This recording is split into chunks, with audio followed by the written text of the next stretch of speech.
दर्शक बंधु आपण माने जानिछंती कि कहीं अयोध्या प्रभु श्री रामंकर मंदिर तैयारी होउछि, कहीं बाबरी मस्जिद को हटाई श्री रामचंद्रंकर मंदिर निर्माण करागला। दर्शक बंधु कौन रही श्री रामंकर मंदिर गुप्त रहस्य, आसंतु जानिबा संपूर्ण कहानी एई वीडियो माध्यम रे। आउ वीडियोटी को शेष पर्यंत निश्चित देखंतु।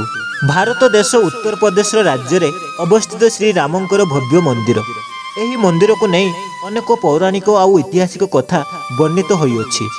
पौराणिक कथा अनुसार श्री रामचंद्र को 14 वर्ष वनवास होइथिला। सेही 14 वर्ष वनवास समय रे रावण सीता माता को चोरी करी अशोक भाटिकारे रखिथिले। ताहा मध्यरे प्रभु श्री रामचंद्र सहित रावणकर युद्ध होइथिला। शेषरे युद्धरे रावण परास्त होइथिला। एहा परे श्री रामचंद्रंकर 14 वर्ष वनवास पूरा हैला। से निजर जन्मभूमि अयोध्या को फेरी आसीथिले। श्री रामचंद्र को अयोध्या रे राजमुकुट दियागला। जेतेबे श्री राम अयोध्यार राज्य अभिषेक होई राजपद ग्रहण करिले, सेतेबे माता सीतांको उपरे अनेक प्रजा माने दोष लगाइले।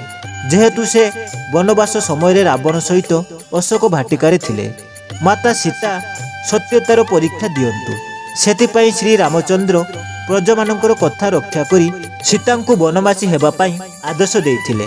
तापरे माता सीता वनर रहुथिबा वाल्मीकि ऋषि तांको आश्रम रे आश्रय नेले। सेही आश्रम रे दुईटी पुत्र लव आउ कुश को जन्म देइथिले। जेउ समय रे माता सीता लव कुश को श्री रामचंद्रंकर पाखरे समर्पित करिले, सेही समय रे माता सीता माटी तळकू पाताल को चली जाइथिले। माता सीतांकर मृत्यु परे श्री रामचंद्र पृथ्वी रे 11 वर्ष विचरण करिले। थोरे गोटे सन्यासी आसिले अयोध्या को, आउ प्रभु श्री रामचंद्र को कहिले, मु आपण को किछि प्रश्न पचारिबी। श्री रामचंद्र प्रश्न पचारिबा पई कहिले। ता पूर्वरु सन्यासी गोटे शर्त रखिले, जदि आमको केही कथा हेबार देखिनेबे किंबा आम कथा को केही सुनिबे तांको आपण बध करिवे। सन्यासीर एमिति शर्त रखिला परे प्रभु श्री रामचंद्र से सन्यासीर शर्त को मानिनेले। एहा परे प्रभु श्री रामचंद्र एवं से सन्यासीटी गोटे राजकोठरी भितरे कथबार्ता हेबाकू लागिले। भाई लक्ष्मण को कहि जाइथिले कि से न आसीबा पर्यंत से कोठरी आगरे जगिबाकू। किछि समय परे सेही अयोध्या को दुर्वासा ऋषि आसिले, आउ लक्ष्मण को पचारिले, तमर ज्येष्ठ भाता रामचंद्र कुआडे गले। किंतु लक्ष्मण दुर्वासा ऋषि को सबु कथा बुझाई कहिले, किंतु दुर्वासा ऋषि कथा बुझिले नाही। से प्रभु रामचंद्र को बाहर को डाकी आनिबाकू लक्ष्मण को आदेश देले। जेहेतु श्री रामचंद्र लक्ष्मण को से कोठरी को जिबाकू मना करिसंती, तथापि लक्ष्मण से कोठरी को गले। जेतेबे सन्यासी आउ श्री रामचंद्र कथबार्ता को देखिले, सेही समय श्री रामचंद्र लक्ष्मण को पचारिले, तुमको एते मना करिबा सत्ते मध्य काहेकि तमे ए स्थान को प्रवेश करिछ। लक्ष्मण कहिले, आपण को दर्शन करिया पई दुर्वासा ऋषि आसीछंती। मु तांकू जेते भी अनुरोध करी अपेक्षा करिया पई कहिली, किंतु से मोर कथा को रखिले नाही। से मते अभिशाप देबाकू लागिले, सेति पई मु बाध्य होई आपण पाखकू आसिली। एहा परे से स्थान रे से सन्यासी कहिले, आपण को मोर शर्त रखिबाकू पड़िबो। आम भितर कथबार्ता जीए भी देखिबे ताकू मृत्यु को पठाइबाकू पड़िबो। एबे लक्ष्मण को आपण को त्याग करिबाकू पड़िबो। सन्यासीर एमिति कथा सुनी लक्ष्मण सरद नदी कूल को जाई सरज नदीर निजर शरीर को त्याग करदेले। एहा परे लक्ष्मणर मृत्यु देखि प्रभु श्री रामचंद्र मध्य निर्णय करिले, से मध्य तांकर शरीर त्याग करिवे। एहा परे प्रभु श्री रामचंद्र सरज नदी को जाई जय समाधि नहीं नेले। दर्शक बंधु, यह थिला पौराणिक तथ्य। एहा परे आरंभ हुए ऐतिहासिक कथा। रामायण शेष समय जेतेबे प्रभु श्री रामचंद्र निजकू जय समाधि दे देइथिले, सेतेबे अयोध्या अस्तव्यस्त होई पड़िला। प्रभु श्री रामचंद्रଙ୍କ परे तांकर पुत्र कुश अयोध्यार राजधानी को पुनर्निर्माण करिले, आउ सूर्यवंशर 44 पीढ़ी सेठारे राजूती करिले। शेष समय राजा थिले महाराज ब्रह्मोत्बल।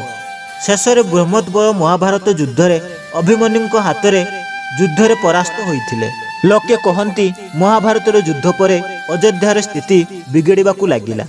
100 वर्ष एमिति बीतिला परे सेतेबे उज्जैनर राजा थिले सम्राट विक्रमादित्य।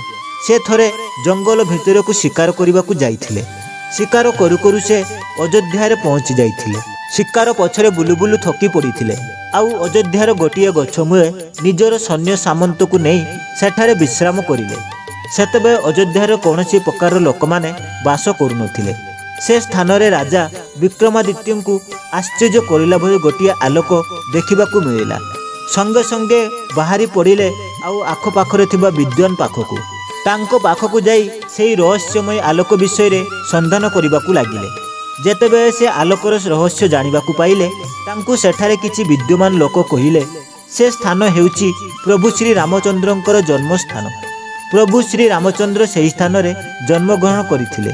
जेहेतु आपण जणे सम्राट राजा सेथिपई आपणଙ୍କୁ प्रभु श्री रामचंद्र सेठारे दर्शन देइछन्ति। तेणु सेही स्थान रे आपण एक भव्य श्री रामचंद्रंकर राम मंदिर निर्माण करंतु। राजा विक्रमादित्य बिल्कुल विलंब नकरी प्रभु श्री रामचंद्रंकर भव्य मंदिर निर्माण करिले। राजा विक्रमादित्य परे अनेक राजा से मंदिर रे रक्षणाबेक्षण करिले। एहा परे श्री रामचंद्रंक मंदिर उपरे अंजर राजा जयंतंकर नजर पड़िला एवं से अति अहंकार सहित सेही स्थान रे राजा विक्रमादित्य बनाइथिबा शिलान्यास को हटाई निज नारे लेखा होइथिबा शिलान्यास को प्रतिष्ठा करिले। एहा परे बहुत युद्ध हैला। राजा जयंतंकर निजर प्राण हराइले। एहा परे भारत देश को नजर पकाइले मोगल माने। मुगल आक्रमण रे भारत देश अस्त व्यस्त होई पड़िला। सेमाने आसी मथुरा एवं अयोध्या रे आक्रमण करी धन जीवन नष्ट करिदेले एवं मंदिर मानंकु भांगी देइथिले। आउ मंदिर रे पूजा करुथुवा पुजारी को हत्या करी मारिदेले। किंतु आश्चर्यर विषय एया थिला कि सेमाने बहुत चेष्टा करिला परे मध्य प्रभु श्री रामचंद्रंकर मंदिर भांगी पारिले नाही।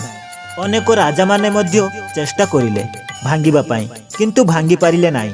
शेषरे सिकंदर लोधी नामक जणे राजा तांको समय से मंदिर को भांगिबाकू चेष्टा करिथिले किंतु प्रभु श्री रामचंद्रंकर मंदिर केही भांगी पारि नथिले।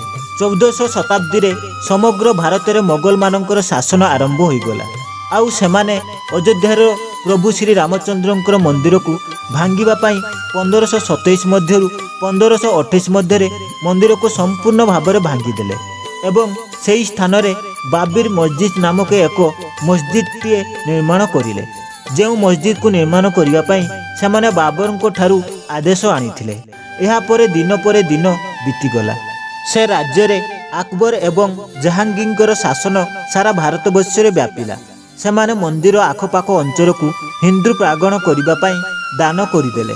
किंतु परे परे अरब जैनकर शासन मध्य से सही स्थान को मध्य मस्जिद निर्माण करिथिले।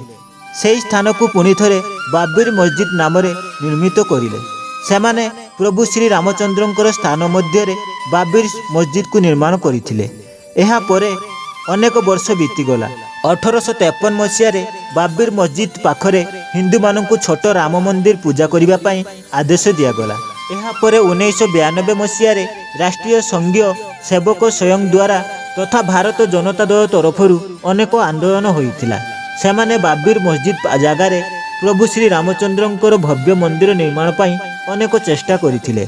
शेषरे सेही स्थान रे स्थानीय लोक माने अत्याचार को सही न पारी बाबिर मस्जिद को ऊपर को चढ़ी जाई बाबिर मस्जिद को भांगी देइथिले एवं प्रभु श्री रामचंद्रंकर गोटिए छोट कुड़िया करी पूजा करने लगिले।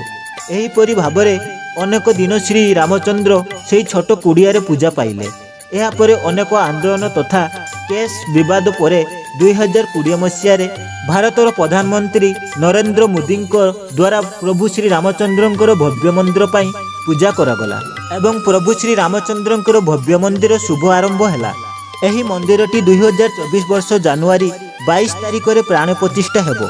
दर्शक बंधु आपण मानकु अनुरोध करी आपण माने प्रभु श्री रामचंद्रंकर रहस्यमय कहानी को समस्त पाखक शेयर करंतु आउ कमेंट रे जय श्री राम निश्चित भाव में लिखंतु।